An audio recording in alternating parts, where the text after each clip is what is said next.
increase their success in MCAS or in benchmark tests are not necessarily some of the things that we thought, gee, we haven't really focused on this as evidenced by these tests. So we really have begun to focus within our curriculum grammar and usage, punctuation, parts of speech. The fourth graders are having fun with grammar activities in their in the computer lab during library media time. At grade level meetings at the elementary school, we have been looking at incorporating more of that into the curriculum, and I think also at the high school and the middle school.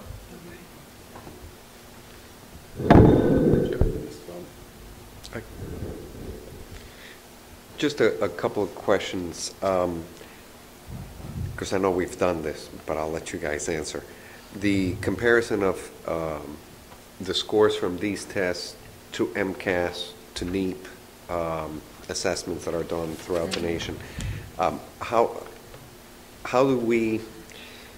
does the information we collect from this kind of a test also bear out in the MCAS? Because some people will ask, well, why are we doing a fall test and then a spring test? We were just talking about that with the language piece. And actually, again, a collection of data, usually at the beginning, especially in those transition years, when we meet with the fifth grade teachers at the beginning of the kids' entrance into the middle school, we have developed a profile, an individual profile of each student, and put them into class formats and sit with the fifth grade receiving teachers of our fourth graders and look at a student's ITBS, their MCAS, their report card grades, their MCAS history, and it's in addition to helping each receiving teacher understand the background of their students' success or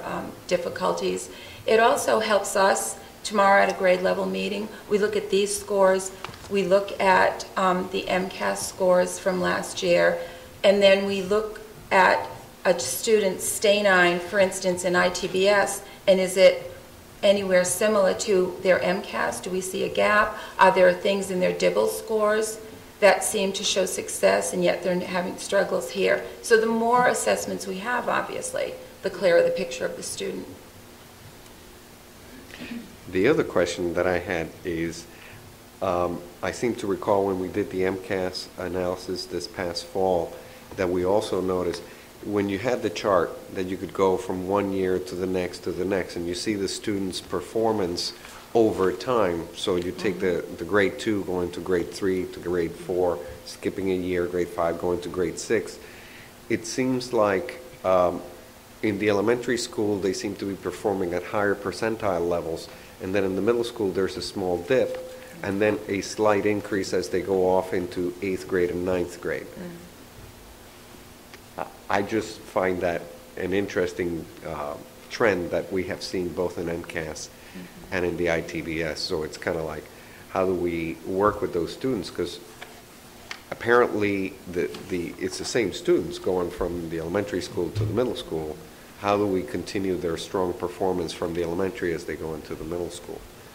That's one of the things we're trying to figure out how to do that. And last but not least, I just wanted to piggyback on what you mentioned, that I think as we look at MCAS scores and we look at ITBS scores, we're seeing the same trend. That in the last couple of years, and my guess is this will continue, is as we pull back on the resources that we have available to the students, we are going to see some decreases in our performance. I mean, that is one of the things that worries me the most about the economic environment that we have been in. This year, you know, we'll talk a little bit about it when we go into the EPIMS report.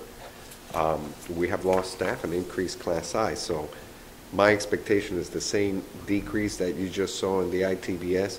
We may see a reflection of that in the MCAS scores, but we won't see it until the next year.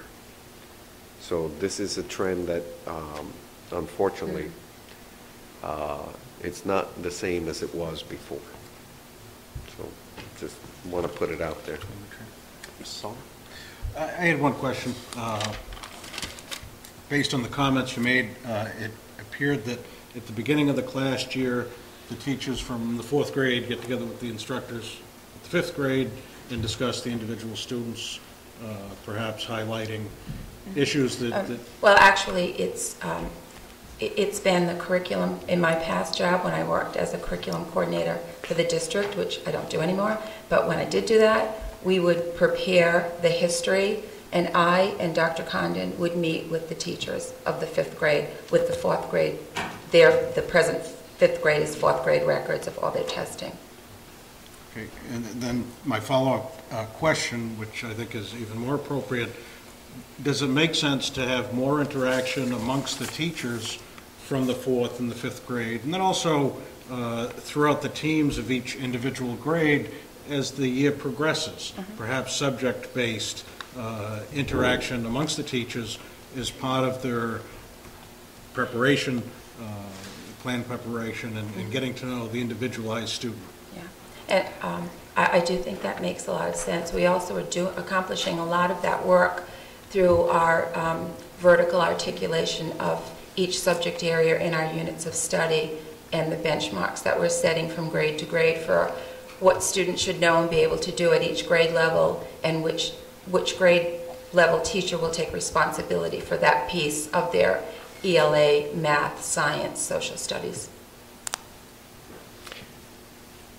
If I may, I would just like to say that again. We need a lot of professional development days for meetings to accomplish that task, because it's really hard to get together on a Friday night or Saturday morning and discuss those things.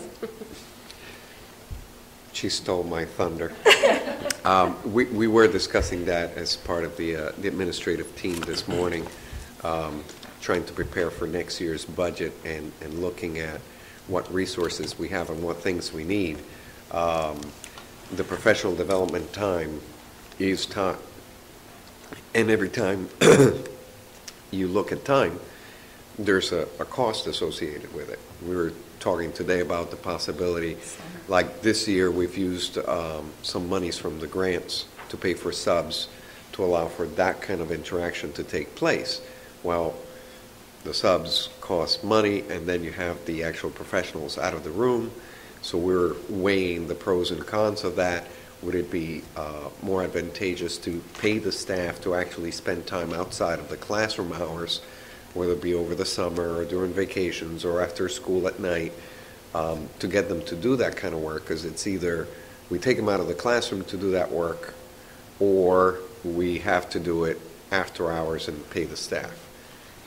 Neither way is cheap, and neither way is the ideal. I mean, I think at one point in time we had more staff, and part of having more staff was we had more opportunities for the students to have specialists, and that extra time with the specialists released the classroom teachers to have more time, and it wasn't even across all the schools either. So yeah, we can do it with more people or more subs or more money to pay the staff to do it after hours. But it's been talked about. It's a work in progress. If I could, just to respond to your comments, it appears that because of our resources and our diminished support, we have larger class sizes. That creates perhaps a larger need for this teacher interactions in order to manage those large classes. Because I would imagine that there'd be a great benefit coming from the teachers that know the students. And although it does cost money, I'm hearing that it's one of those top priorities in getting the teachers together at some point, whether we have to have them come in after hours, but it's a tool more important when you have a larger class size. This year we have the funds allocated to it, because we built the budget around